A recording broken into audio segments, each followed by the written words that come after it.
Good evening. This is the Mooney Caravan Basic Formation course. Our intent today is not to teach all about formation flying. Our intent is to become safe and proficient in performing the maneuvers that we need to do the Mooney Caravan from Madison, Wisconsin to Oshkosh. So it's a limited set of maneuvers, but they're maneuvers that we need to master, and our goal this weekend is to master those maneuvers. Formation flying first started in World War I, back when the first airplane started flying. And the whole concept behind formation flying is mutual support, help one another. And that's the way it is today. It's an efficient way to move large masses of airplanes, to get them off the ground, get them en route and maneuver them, and get them back on the ground in a timely manner. These procedures and maneuvers that you're going to learn are right out of the military, a civilian program such as the FAST program, or FFI, Formation Flying Incorporated, I believe they call it, follow a lot of the same very parallel guidelines. And our guidelines that you'll be learning and that you see in your manual are quite consistent with all the formation guidelines you see with these organizations such as FAST. Before we get started, let's say formation flying is safe, but there's an increased element of danger and risk. And the danger and risk happens with attitudes. Bad attitudes aren't tolerated. Risk comes with lack of knowledge and lack of practice and lack of skill. So you're going to get a tasting this weekend of formation flying. Will you be totally proficient? We hope to get you proficient for what we intend to do for our caravan into Oshkosh, but we're just scratching the surface. There's a lot more to it than what you're going to learn tonight, and just keep that in mind.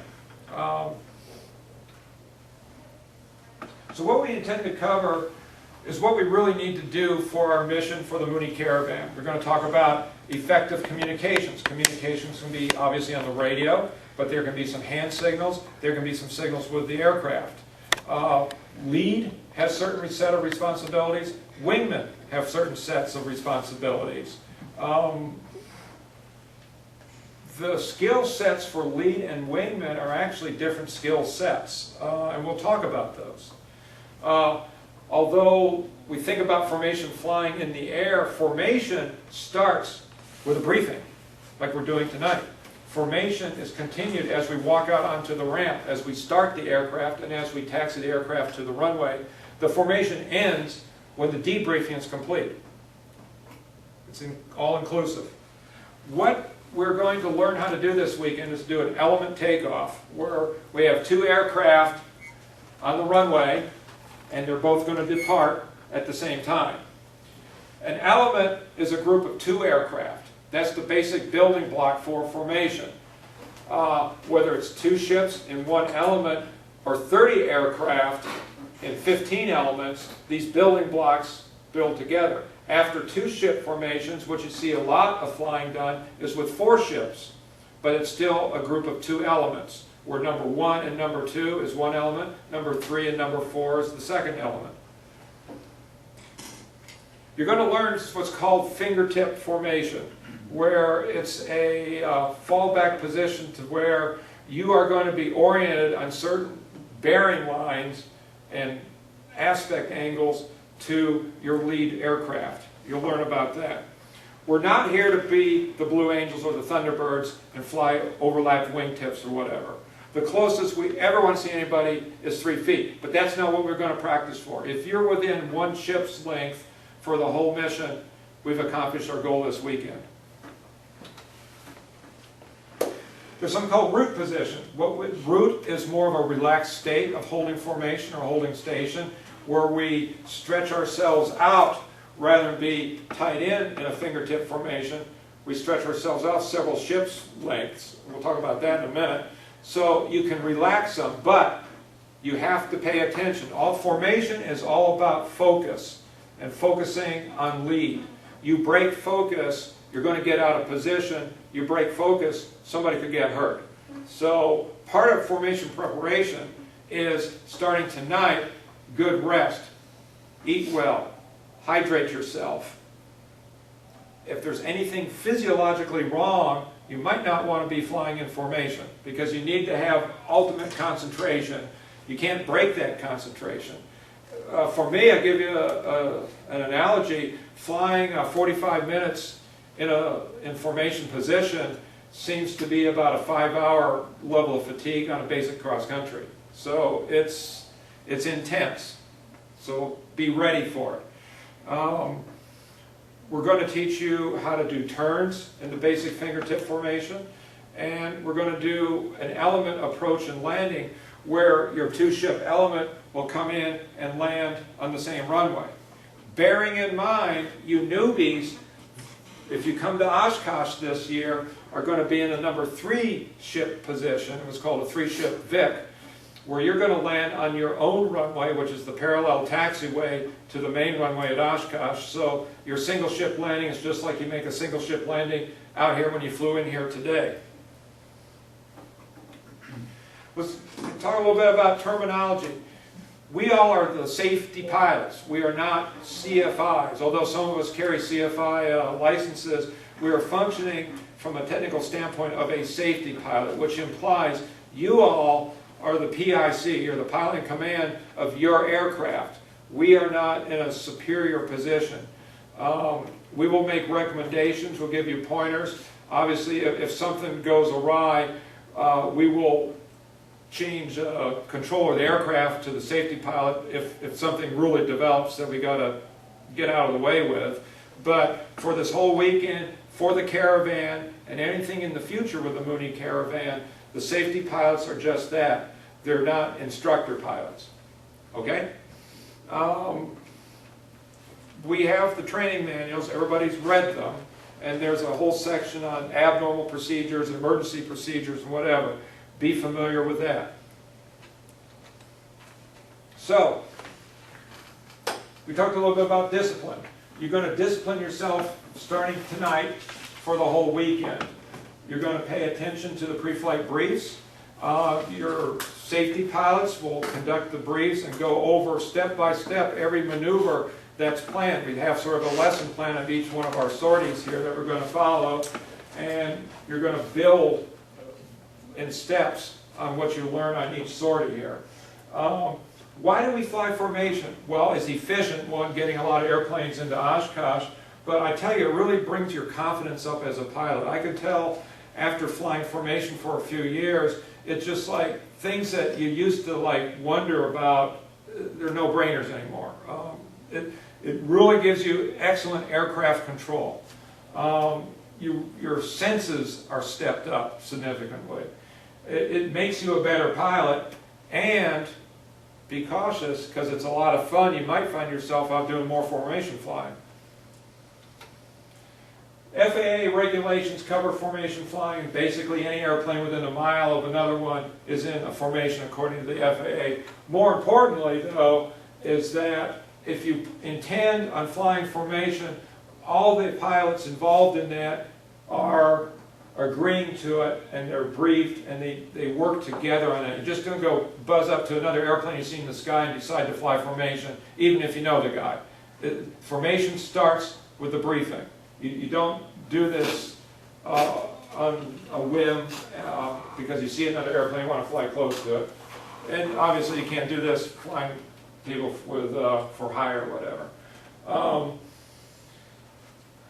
You'll learn this tomorrow, but formation requires constant updating of your position and your change of position relative to the lead airplane.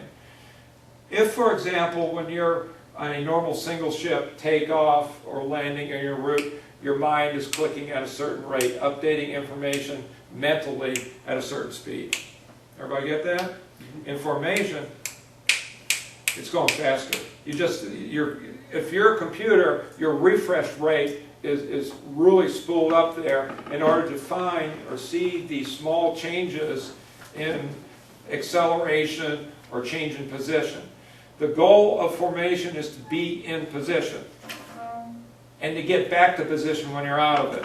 And the art of formation is you're always out of position, so you're always doing something to do that little step to get yourself back in perfect in position.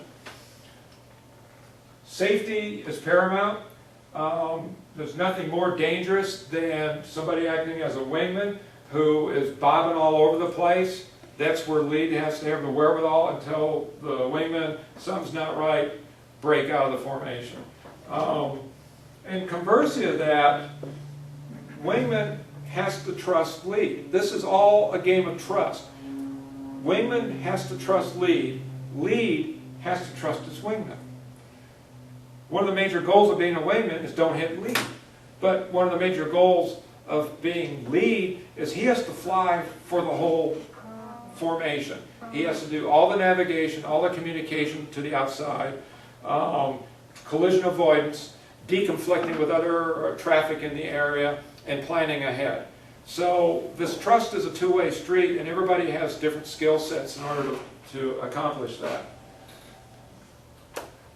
That's this definition of situational awareness. Let me clear that up so us pilots can understand it. Situational awareness is that you know what's going on at the minute, and you take what you've learned through your past aviation experiences to predict what's going to happen next and plan ahead what you're going to do about that.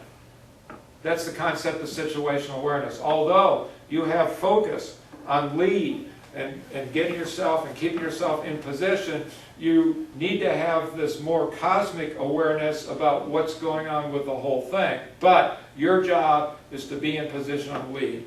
Lead has to have more situational awareness, what's going on with the formation over the planet. We talked about briefing. It's lead's responsibility to plan the flight, plan the elements of the flight, how the flight's going to be executed, considering the weather, considering terrain issues, special airspace, restricted areas, etc. The lead must plan ahead and stay ahead of the airplane. Lead does all communications with air traffic control. Lead carries the transponder code for the flight. All the wingmen turn your transponders off. Anybody have one of these airplanes that automatically comes on because you don't have a switch, it's built in? Disable that if you do. Because more than one transponder being squawked in formation is going to affect air traffic control system. So they don't know about that. Should be able to squawk standby without turning off the transponder. Yeah. You can't turn the transponder Yeah. off. There's some airplanes that have a built-in, it flips on automatically and they can't, we've had that happen before in the Caravan, so trust me. Wingman, like we said, first order business, don't hit lead. Always keep lead in sight. That's kind of self-explanatory, but there's maybe situations, not necessarily in a two-ship fingertip easy maneuvers, but there's certain maneuvers down the road that can happen where the opportunity exists where you can lose sight of lead, and that requires a whole different skill set of both parties to deconflict each other so you don't bang into each other, and then how you're going to get the two airplanes back together again. Wingman has to follow the frequencies that are called out. Wingman has to clear for the formation. What that means is if I'm focused on lead, but my vision can maybe extend further, and if I see a traffic conflict, lead might say, call that out. But you're not looking around for traffic, you're going to be focused on lead. And if lead has an issue, lead will kick you out to a route formation, and you can back up lead if there's some sort of navigational issue or something that happens that's a problem. So, in formation, we must have concise communication. It's crisp, it's brief.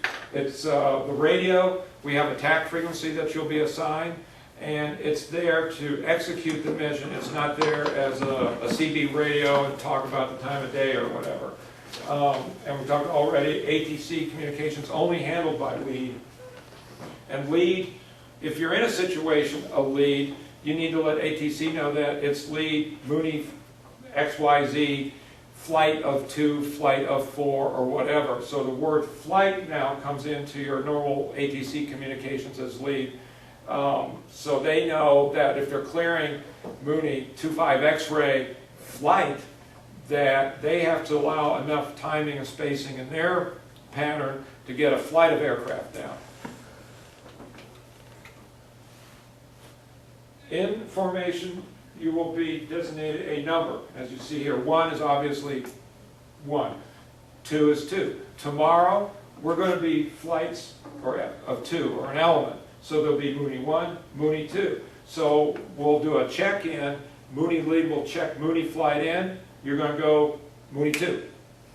And the check-in really sets the tone for the whole mission there. If we have, especially if you got more than 2 ships, but if somebody's late or somebody gets confused or it's out of order, the lead's going to stop the process. We're going to set the tone for the mission. So Mooney flight check-in, 2, 3, 4. If it's not crisp and brief like that, we're not ready to fly the mission.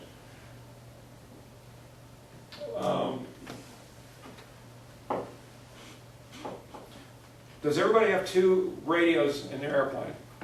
No, just 1. Okay. Optimally, we want everybody to carry the attack frequency on one of the radios and follow through the ATC communications for your situational awareness on your other radio. Having one radio is difficult to do that. But what we would do in that situation, we would have you follow along on the ATCs as lead tells you to move to the different frequencies. So you have situational awareness that if tower tells the flight to go around, you hear that. Your primary job is hang on the wing of lead, but you need to develop the situational awareness so you know if something's going on ATC frequency, what to expect next to happen.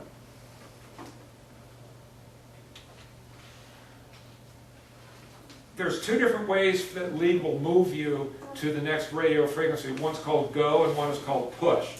The slide on push is towards the end of this slide pack. We'll talk about go, which is the standard that the Mooney formation has set. But what go is a directive or a command, where Mooney lead says, go ground, 121.8. 2, that means you got it. 2 responds. If Mooney lead doesn't hear that acknowledgement, he'll tell the flight to go again, just like you see here. When the flight then moves over to the commanded frequency, the flight checks in. Mooney lead say, Mooney flight check in, 2, 3, 4. That way, we don't lose anybody. Push is parallel to this, but we use push under busy ATC environments where we don't want to clutter up the air traffic control frequency, so the lead will say, push 124.55. There's no need to acknowledge that. Everybody pushes their radio to the next frequency, but the standard is the lead will then check people in on the new frequency to make sure everybody came over there. Because what we don't want is to lose a wingman in some frequency in Never Never Land. They might have dialed the wrong number in by accident or something like that. Go is the standard for the Mooney Caravan.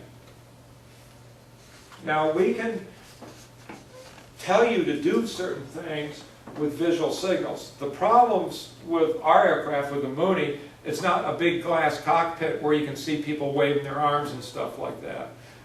These signals came out of the military where you had situations. They don't want people talking on the radio because the enemy would hear, so they give a signal for a cross under, or they give a signal for an echelon turn. It's hard to see inside a cockpit, and we've done this. Sometimes you can, sometimes you can't.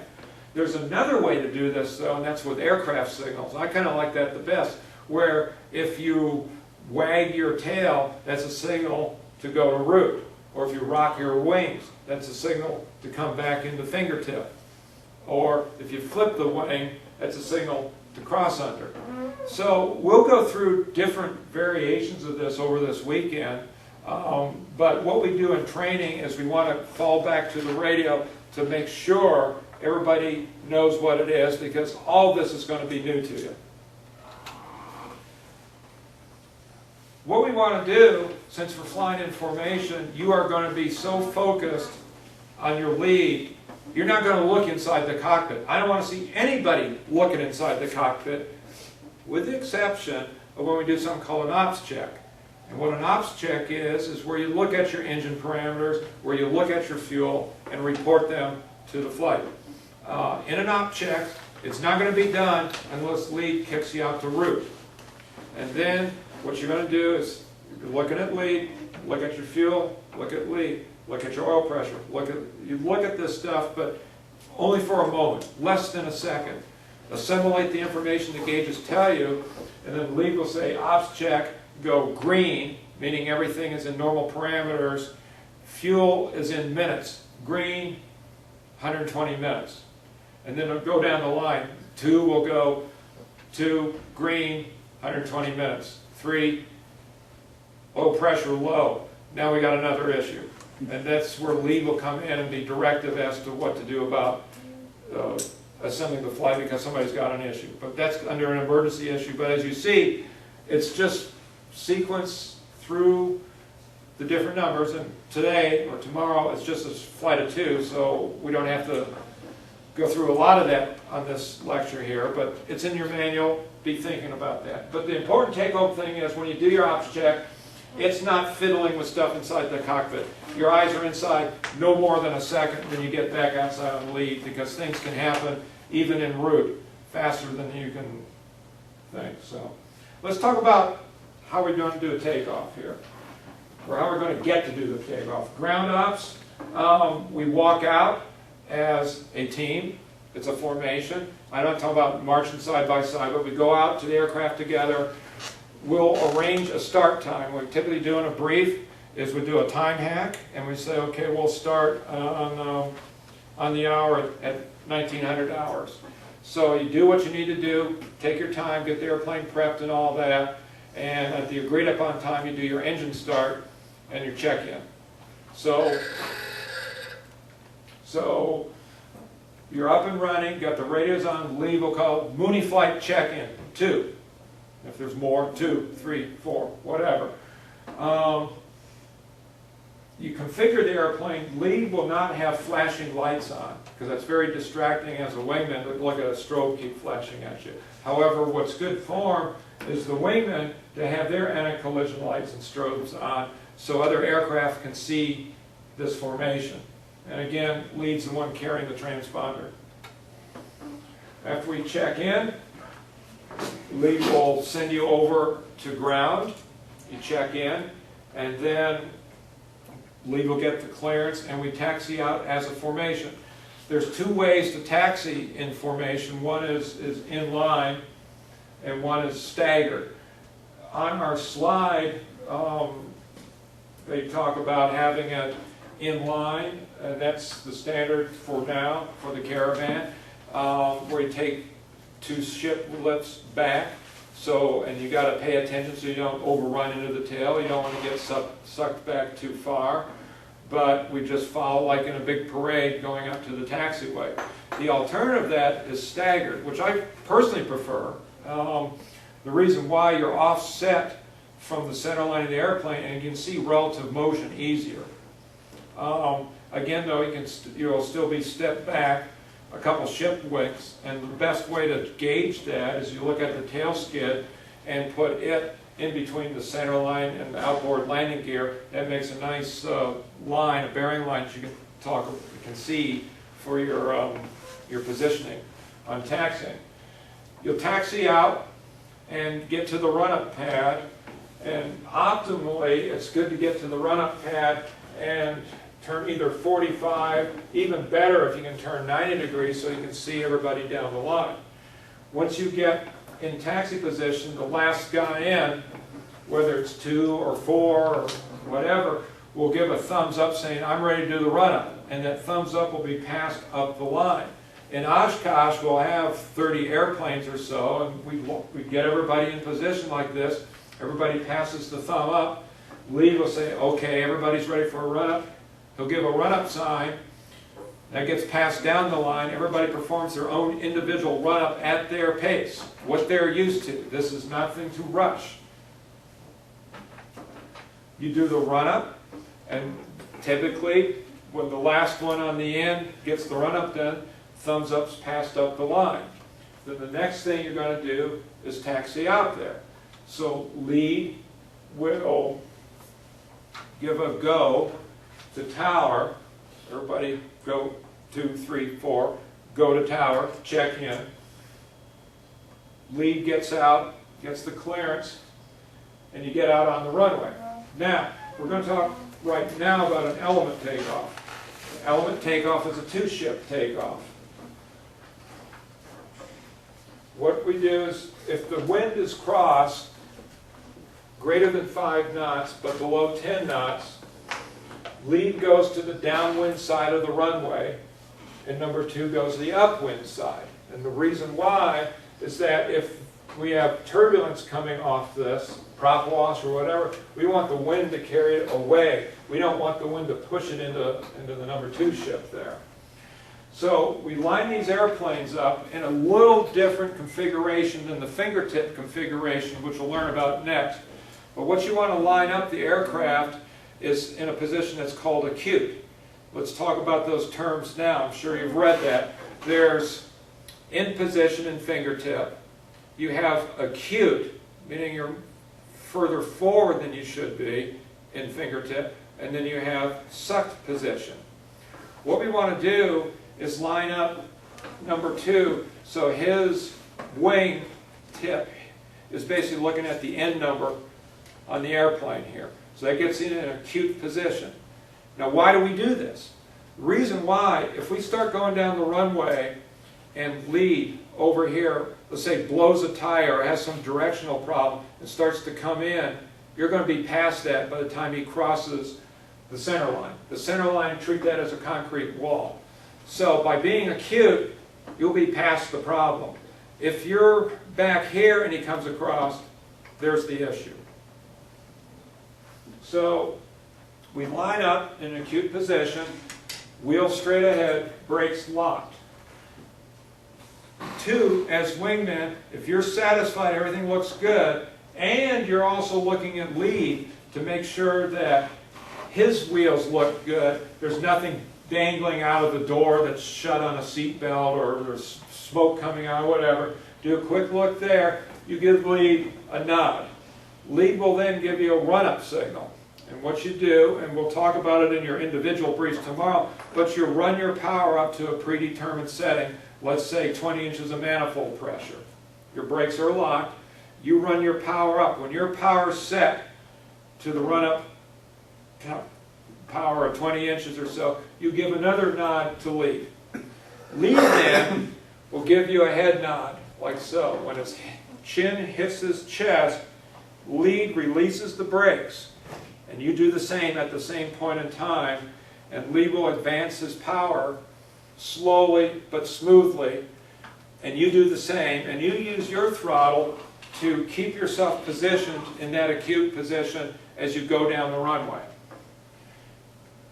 Tomorrow, lead will go through all this in more detail, but I'll go through what I would tell somebody tonight is I'll bring my power up smoothly, and I'm going to stop short of full power so you have extra availability with full power if you start to get sucked. Now, we have some issue with different airplane models, have different horsepower and acceleration. Some are turboed, some are not.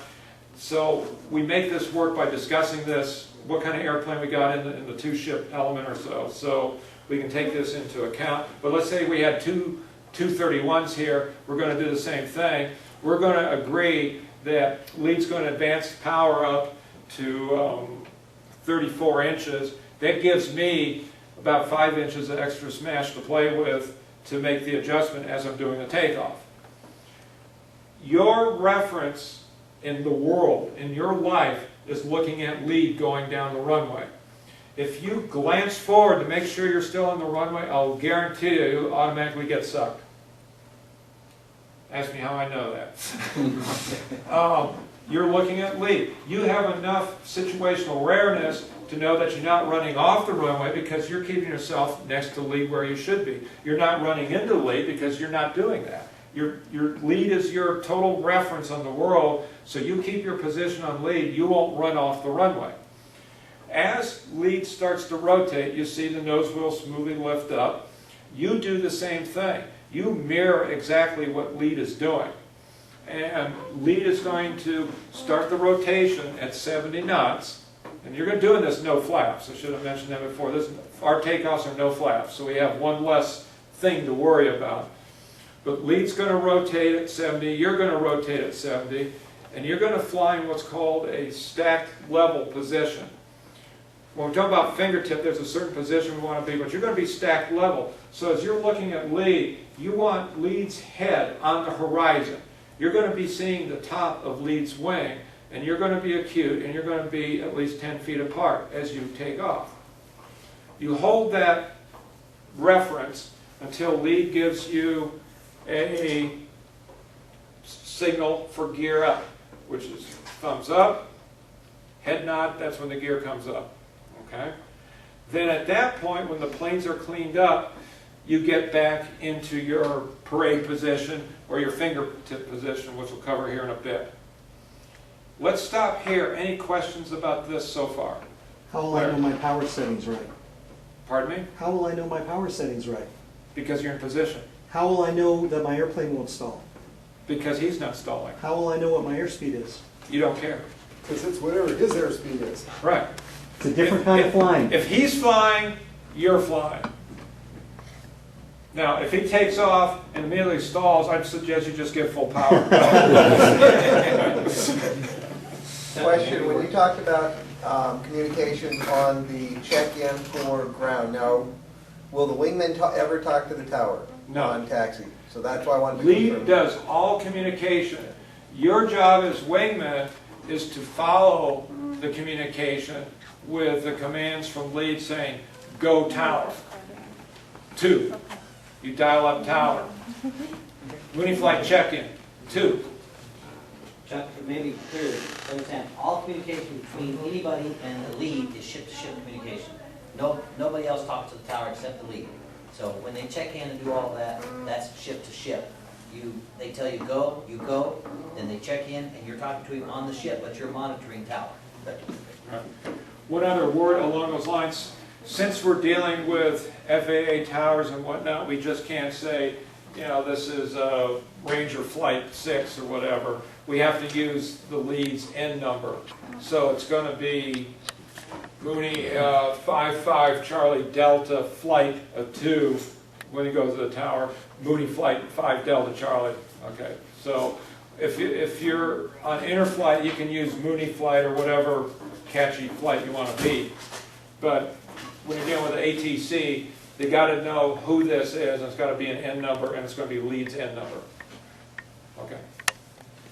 All right. Some quick question Uh-huh. on raising the gear. Some of us have proper manual gear, right? And so we generally don't wait very long to raise that gear because it gets very, very difficult to move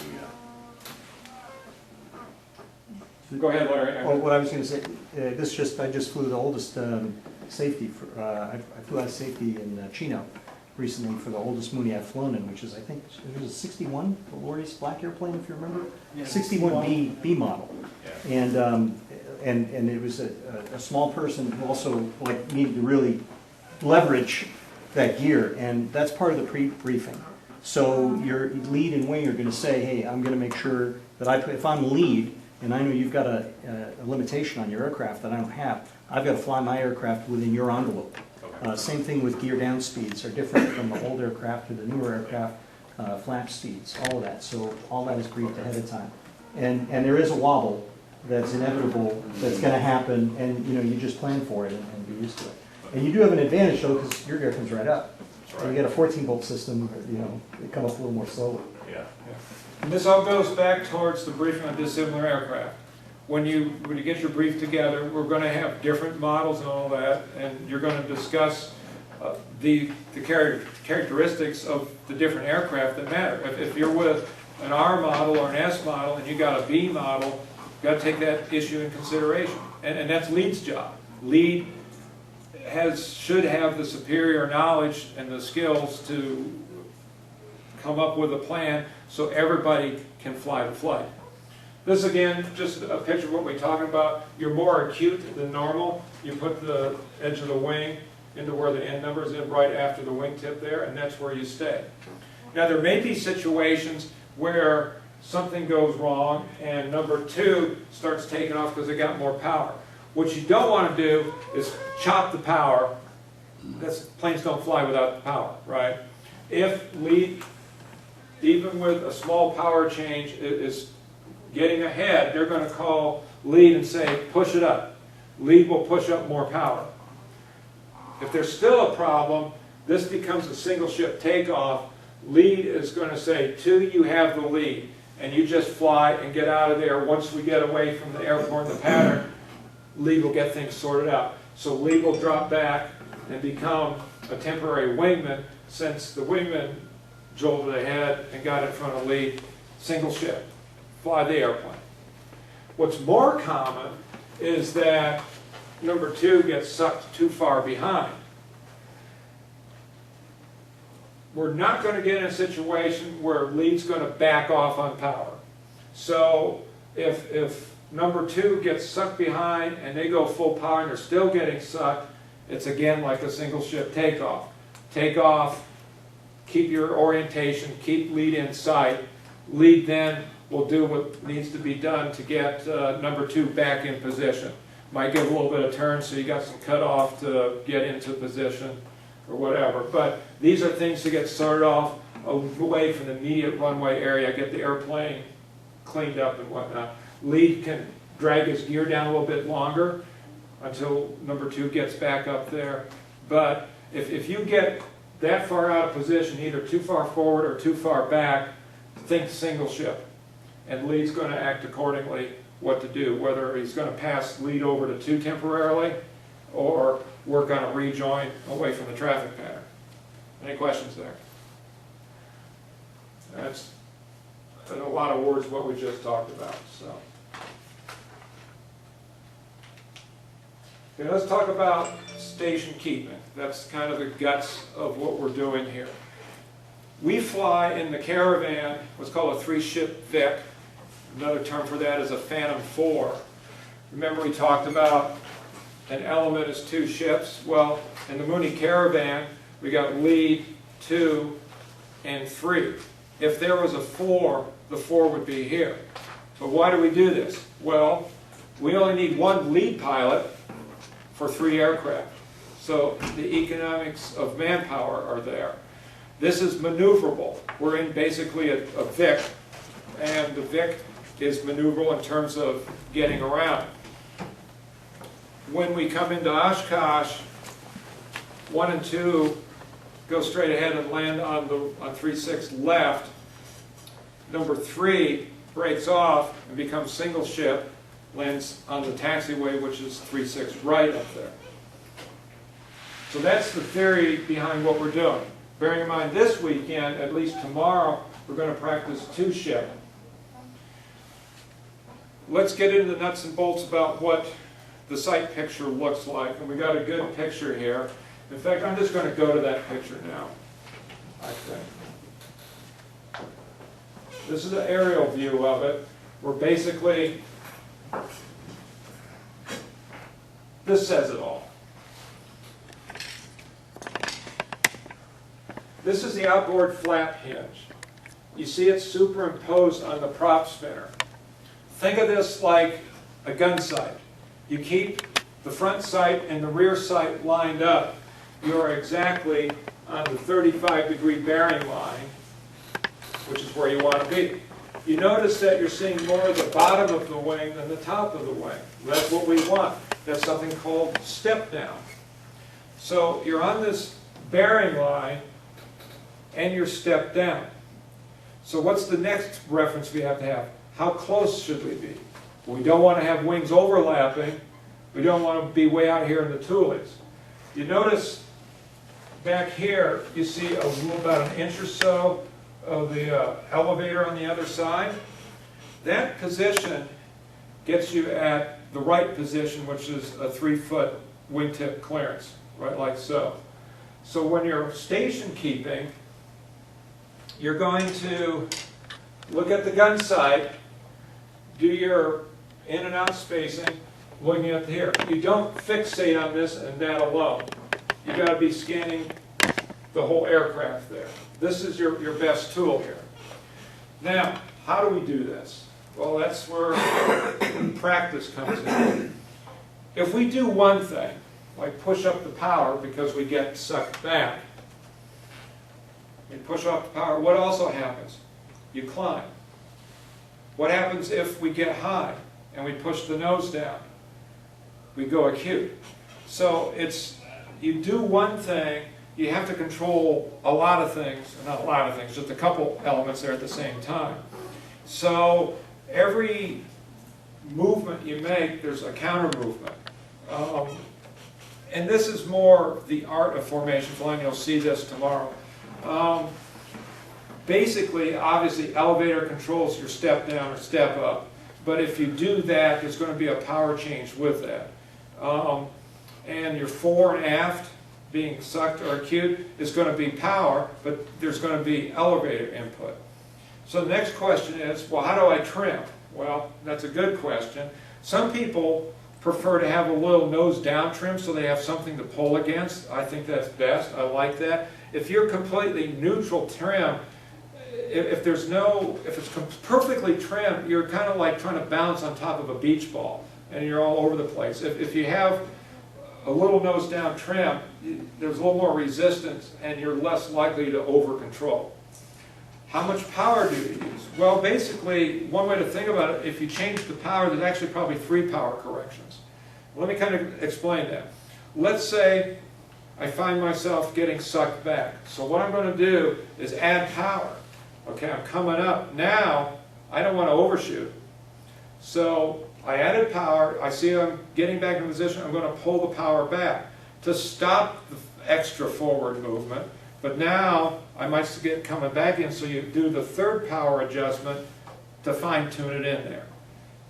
And how much power do you use? Well, however much you need, and that's experience. I can't tell you, you're not looking at engine gauges, number one. Number two, the movement on the throttle itself is going to be different every airplane, so it's a feel thing. But you'll get to practice this, and it's really, there's no such thing in formations, everything just set in position and not moving. Everything's kind of moving. You're making little throttle adjustments all the time just to fine-tune this getting in the right position. Any questions about the sight picture and what we're trying to do with basic fingertip station keeping at this point? Yeah. May I make a comment? One of the things that you're going to be doing is watching to move in and out on that bearing line, on the gouge line. You're not going to be doing this very much. You'll be doing this. As you get sucked, you're not really going to get sucked this way. You're going to be getting sucked out the bearing line because you're going to be watching and maintaining that sight picture with the flap hinge and the spinner. You're going to make lots of mistakes. You're going to get way out here, but you're going to get used to moving up and down on that line, not moving backwards and forwards. That's a good point, Piggy. And actually, that's a training exercise that I'd like to do with guys I'm going to have, is actually going up and down that line and see how the power drives you up the bearing line. Pull the power back, you drive yourself out. And that's a great little training skill to kind of get all that accomplished. And that helps you with maneuvers that are more advanced that you might end up doing down the road if you really get into this, called rejoins. So. The question on the power settings, prop setting, do you just leave it at 2,500 or is everyone at the same prop setting? Sets the power and forgets it. Lead's job is not to fly the formation, fly everybody in the airspace, the communication. Wingman is station keeping, okay? So it's counterproductive for lead to be playing with the throttle all the time that's got too many variables. You as wingmen are going to be constantly moving the throttle, whatever's needed to stay where you need it to stay. Chuck, I think his question was on the prop. Yeah, right. Oh. Set your RPMs, prop at okay. 2,500 and leave it. Don't Yeah. touch it. Okay. Generally speaking, Wing sets his prop RPM like 100 RPM higher than whatever lead sets. So that gives Wing a little bit more power available than lead would have. Mm-hmm. So that Wing always has a power advantage over lead and can close again if it gets sucked. Okay. And that'll be part of the briefing as far as It depends on engines. I mean, obviously, if you've got, you know, I've got 210 horsepower and you've got 180 horsepower and someone else has 285 horsepower, power settings are going to vary all over the map. Yeah. What about trimming, what about leaning the engine? I mean, how do you do that without looking at the, Why do you do that? We aren't gonna worry about that. you leave it full rich the whole time? You're flying at reduced power settings, we're not going fast, we're flying low altitude, can't hurt your engine, just leave everything forward. And as far as I messed around with it when I started, I haven't heard yet the reason to touch my prop. Leave it in. And let me suggest why it's easier to do that. Do you get more bite or less bite with the prop full forward? Do you get, I'm sorry? More acceleration or less acceleration? You get more acceleration, right? Do you get more drag or less drag? I want acceleration, I want drag. Why? Because when I hit the throttle, I want to accelerate. Right. When I decelerate, I want to decelerate. Right. So why am I dicking around pulling back to, and then is it 25 or is it 25-30 or 24-70? And what am I doing? Well, now I'm not looking at lead. Yeah. So leave it forward, you can't hurt your airplane. Our airplanes are not, the Bonanzas fly V-tail 1947, 185 horsepower aircraft in formation in clinics, and I've been there, with P Barons, with 300 plus horsepower engines. They have a much broader range of performance disparity than our Moonies do. We all have the same wing, and we're all within a reasonable amount of horsepower. So you can make it hard on yourself, and you can make it easy on yourself. But I'd suggest that's just my view. Leave it all forward. Leave everything forward. You're not going to hurt anything. Leave everything forward. You're not going to hurt anything. Including the wet mount. You're not going to hurt anything. We're not flying around at full power, guys. And we'll go through this. Yeah. But you're not even on takeoff. The only way you're at full power on takeoff is if you're wing and you're sub. Because leads use an reduced power setting. You're using in a turbo 34 yours, 32, and in a 201, what, 26, 25, Yeah. maybe 24 inches. Yeah, You have a if that long much. runway. It's plenty of. When you take off, you guys are in Texas, but those of you that fly out west, you land at Denver. What's your manifold pressure? Full power. But if you land in Denver, you're gonna have to have rich, just like here, if it's hot, you're gonna have to bring your rich mixture out a little bit. I mean, you can't, if I left mine full forward, it's gonna be puking out of me. I mean, it's gonna spit and sputter, and, because it's gonna be running a little bit too rich. That's So if because I you're move- already at altitude. But I mean, even here though, if I just know I have to bring it So out. you're saying about- if you take off at full power and full rich and you climb, you're going to have to lean or your engine won't I'm run? gonna lean before I even take off. I'm gonna lean when we run up, when everything is done, I'd leave it about a half an inch out. Here, on the Really? ground, I just lean it out a little bit, and it's. That's a much whole cleaner. different subject. But Exactly. Well, like I So said, you're saying, but if whatever you do if I on know my takeoff, plane- yeah, whatever Okay, you do, okay. yeah. I mean, I guess the only thing is worrying about following the plunge if you run too rich, I guess, that's the only thing I don't know. Well, you have can you tried? taxi out and lean and all Oh, that, sure, but, Sure. But we you don't follow fly the this whole, procedure. you don't fly the whole flight rich, right? We follow this up in Wisconsin, Sure. which is about the same altitudes as here. We've done this in Arizona. We've done this in California. Try it. It's that's all I'm worked saying. all these You places. can make it hard on yourself or make it Yeah. easy on yourself, and I've done both. That's just my view. Yeah, remember, you are pilot in command. Right. You are responsible That's right. for how you set your power If you settings. feel it's running rough and you're station keeping, you're learning there, you can find your mixture, you can pull out a little hair and keep station. Or, optimally, you get yourself to route if you're gonna do something. And that's really the key, Yeah. because that's where the safety issue comes in. Sure. Guys take off, and, oh, I got an alarm. Oh, what's this? You know? Yeah. And then I'm lead, and I'm looking over, and I see the top of your head, and that's a real problem. And that that gets brings back up to the another whole point, discipline. it's out of order with all this stuff, but we've had situations real time where somebody has a sophisticated airplanes with bells and whistles and they started going off and head goes in the cockpit dealing with that information. That ain't gonna work, okay? You get yourself out of formation or in wide route if you gotta deal with a crisis like that. The plane's not coming out of the sky with a bell going on, okay? Some tips in general on station keeping: relax. This is a tense thing. You can get yourself real tense, and when you get tense, you tend to over control. Relax. If you feel yourself getting tense up, just tell yourself to relax. anticipate what's going to happen. We talked about the power. If I got myself too far out or too far sucked, I bring the power up. I'm going to have to bring it back at some point before I go in there, but then back just enough to stop the movement, but then I'm going to need another step up again to stay with, because I didn't have it the first time. And be smooth. You'll learn about this as you practice it. Small corrections, just relax. I keep seeing relaxed up here. All right. That's important. Must be important. Let's talk about fingertip turns.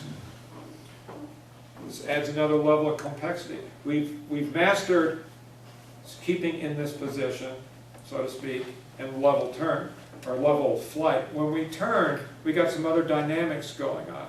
Let's first talk about a turn into the wingman. What's going to happen? Well, lead's going to turn, wingman better turn. Wingman just lost sight of lead. So what we do is called a welded wing turn, where you hold the same position like so.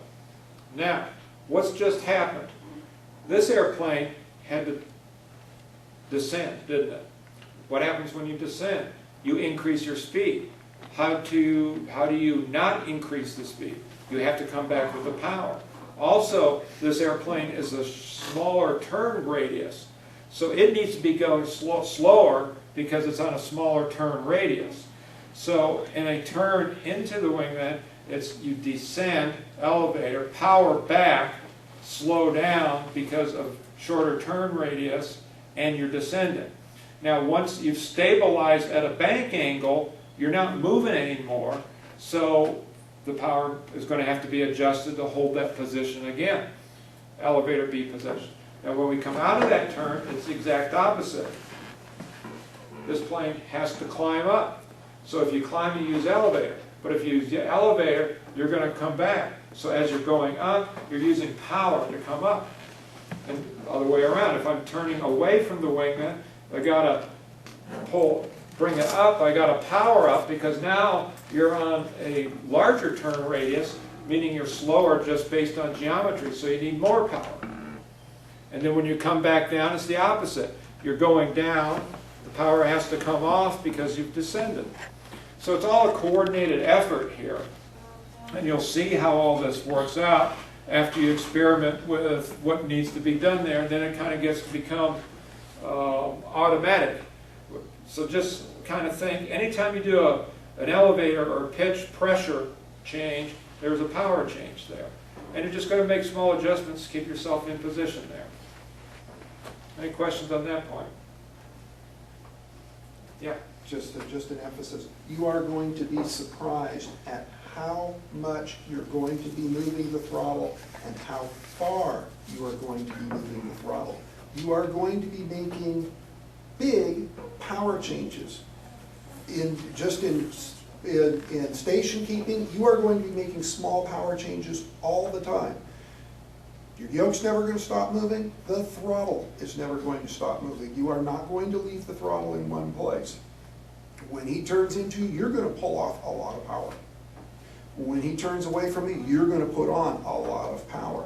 And the first thing that's going to happen is you are going to under control the throttle. You're going to have to get used to what you think is going to be over control on your throttle, but be aware you're going to be moving that throttle a lot. That brings us to another point. That's when you're in optimum finger position. What if you're a little bit wide and you're turning this way? Now you got a lot of altitude to climb up, which means probably more power than you got. Because now because you're further away, you're in a much bigger radius of a turn circle. You probably don't have the power to do that. You'll see that in proper position is actually kind of easier dealing with the power than if you're a little bit further out. And it all has to do with comfort zone. You know, we're going to start off and I'm not comfortable.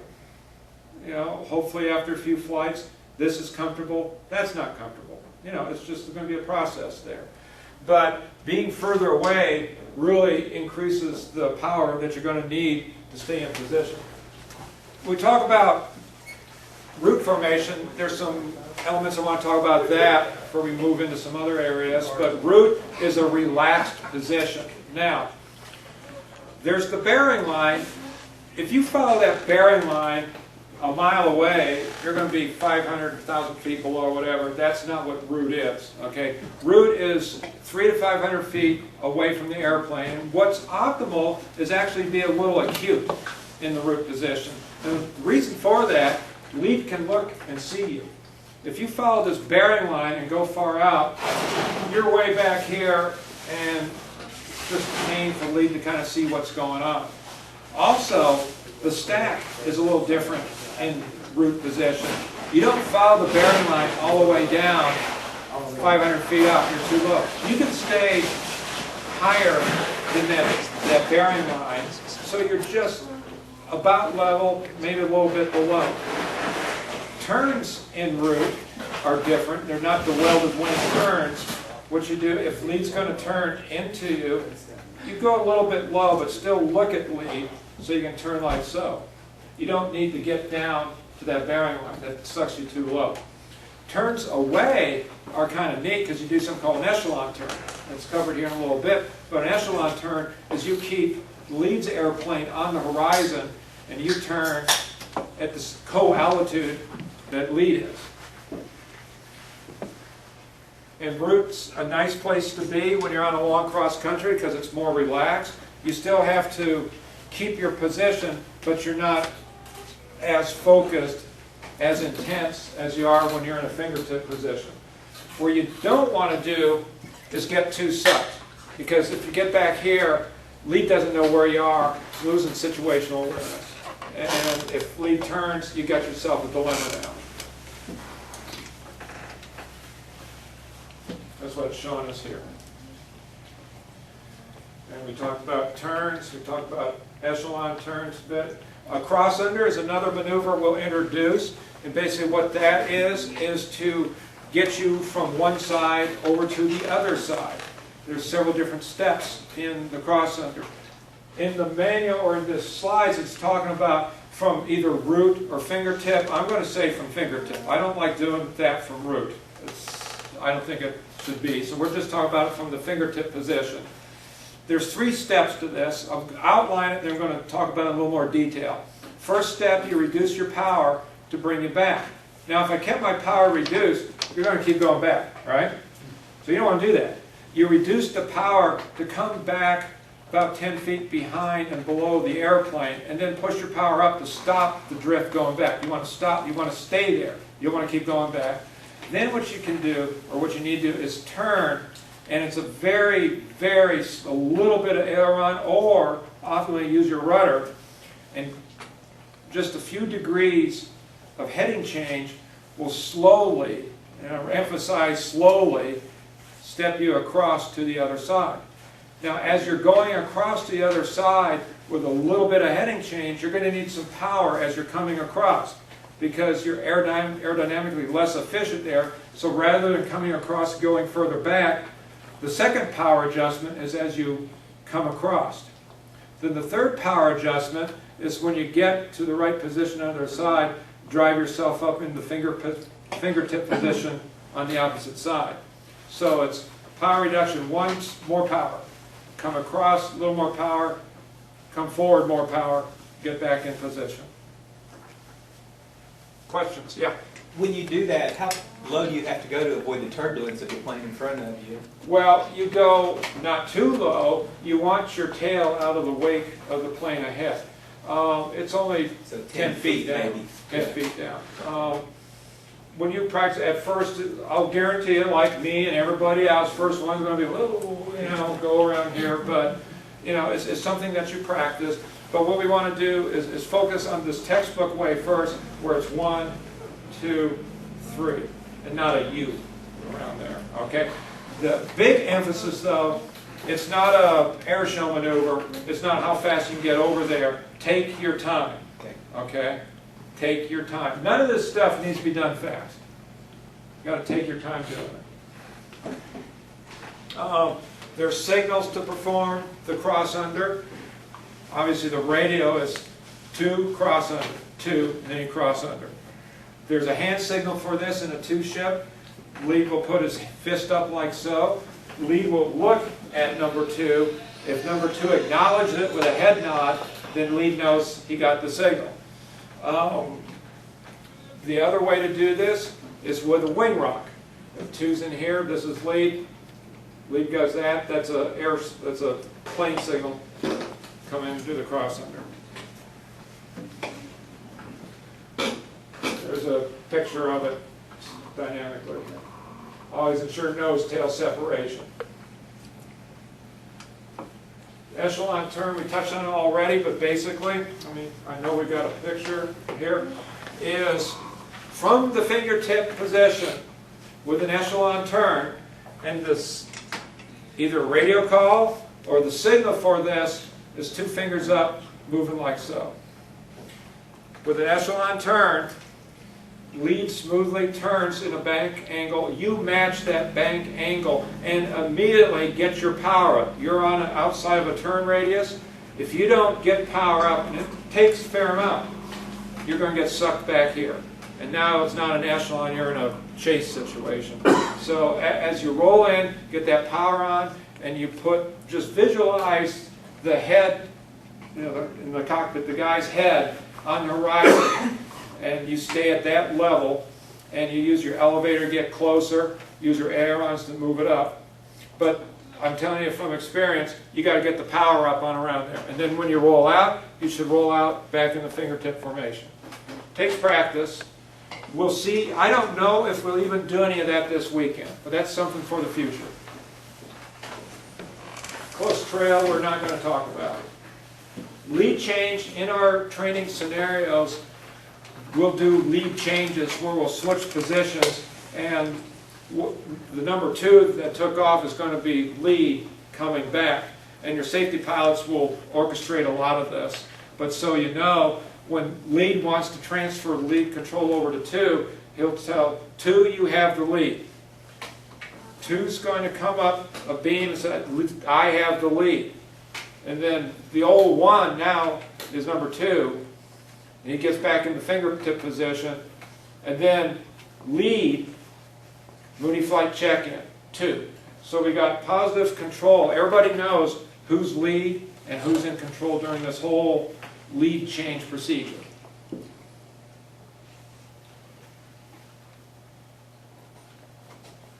Okay, getting close here. We're going to talk about element landings, and I don't think I'm going to talk tonight about overhead approaches because we're not going to be doing those in our 2 shifts tomorrow. We're going to work on element landings, get those skills down.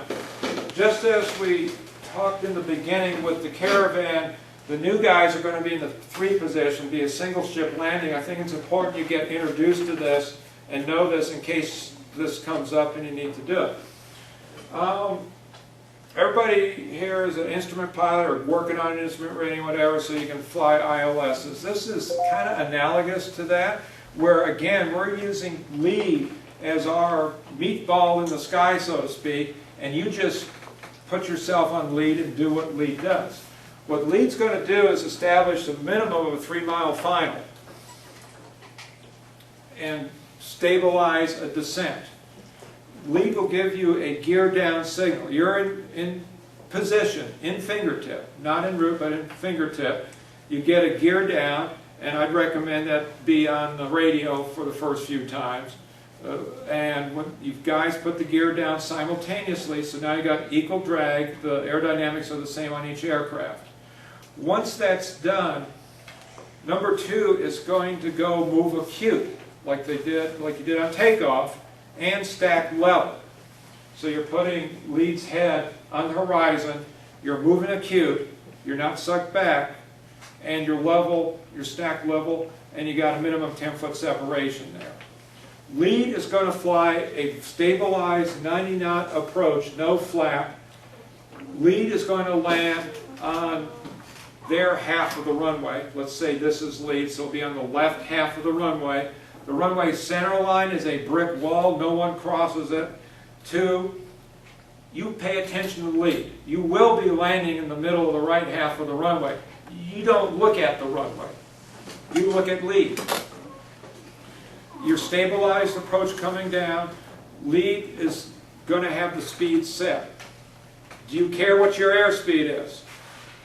That's the correct answer, no. Do you care what your altitude is? That's the correct answer, no. Lead, you will see in your peripheral vision, as you're coming over the threshold, you'll pick up some visual cues as I'm looking at lead. Do you look down the runway? You don't have to. Because you know, if you're too far away from lead, you know you're not on the runway. If you're too close to lead, that's not good. You know what the correct spacing is. Lead is going to start a transition into a flare. You match lead. It's like looking in the mirror. Whatever lead does, you do. Lead will touch down. You may touch down a hair before lead. That's okay. Lead stays on their runway, you stay on yours. Brake modulation is gingerly. Nobody needs to jam on the brakes, otherwise you get this situation. How can this go wrong? There's a couple ways this can go wrong. One is 2 gets too low. What happens if 2 is too low? Got it? 2 gets sucked. What happens if 2 gets sucked? Got it? Or you get low and sucked, and that's really bad. So for self-preservation, you got to be level with lead, you got to be acute, and then you're going to land on the runway, at the appropriate point on the runway, on speed. It'll be a beautiful touchdown. Larry? How will I know I'm in position on the runway? Because lead is in the right position and you're keying off a lead. But how will I know what my airspeed is and I'm at a safe airspeed? Because you're flying and you're paying attention to lead.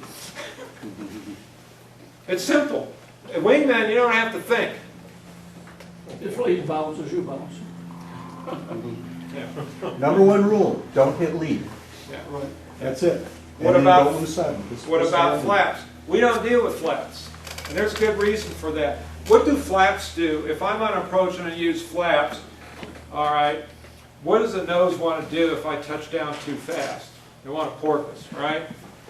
You don't want to do this. What happens if I'm in a no-flap approach? What's the attitude of the airplane? It's a little bit nose high. So you're automatically in a great position to land, and you can just do a Navy landing, just put it right on down there. You're not going to bang the nose wheel, you're not going to porpoise, not going to do anything. Lead will take care of you, as long as you keep yourself in position. If you don't get in position, you screwed yourself. Lead didn't do it to you. And it's an attitude like that. You got to trust lead. Lead is there to make sure you're safe. And Chuck, and the other thing you have too is, you have a safety pilot there.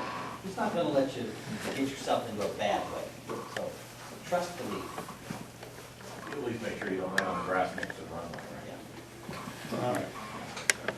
Then when we clear the runway, is the formation over?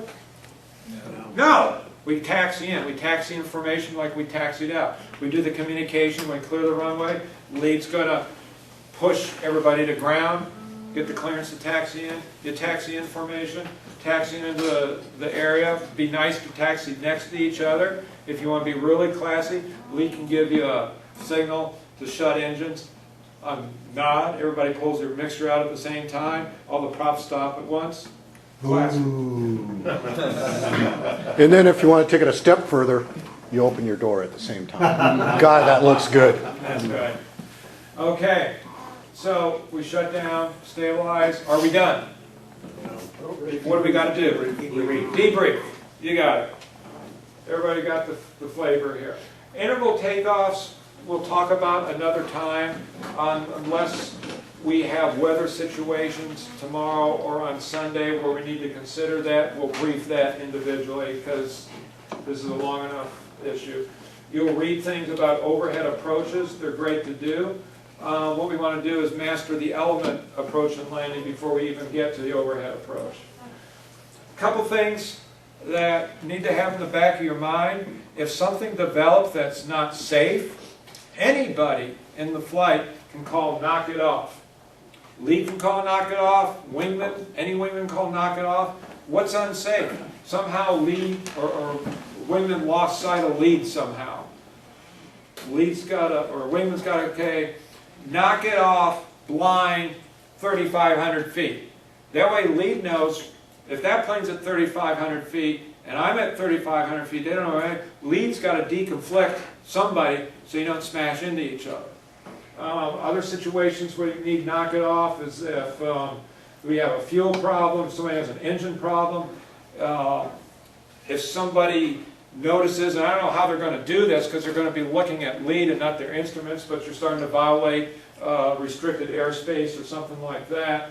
Or there's just something's not right. You lose situational awareness. It's not a sissy call, it's a real call. If you're confused, you don't understand something, call and knock it off. Lead is then going to sort through the problem. When you call knock it off, state why. Like, 3, knock it off, I'm confused where I am. Okay, lead will, their job is to take care of that.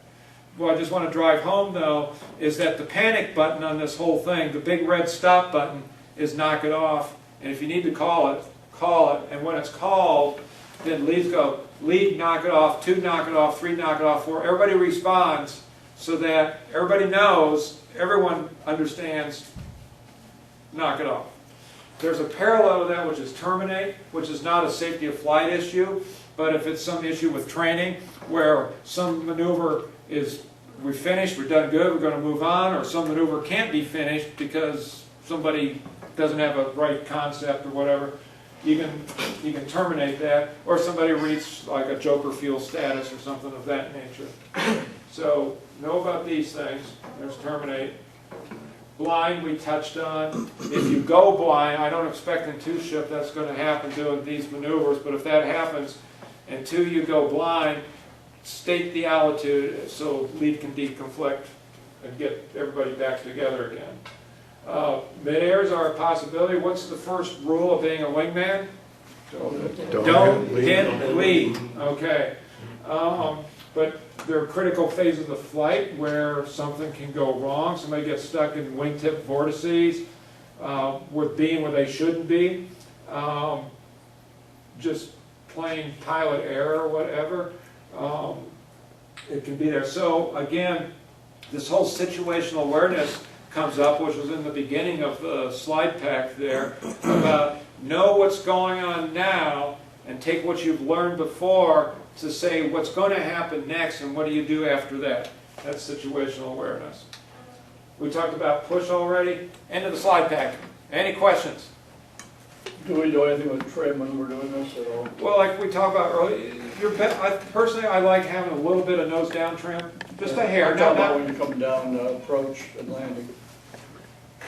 Well, how do you normally come down and approach and land?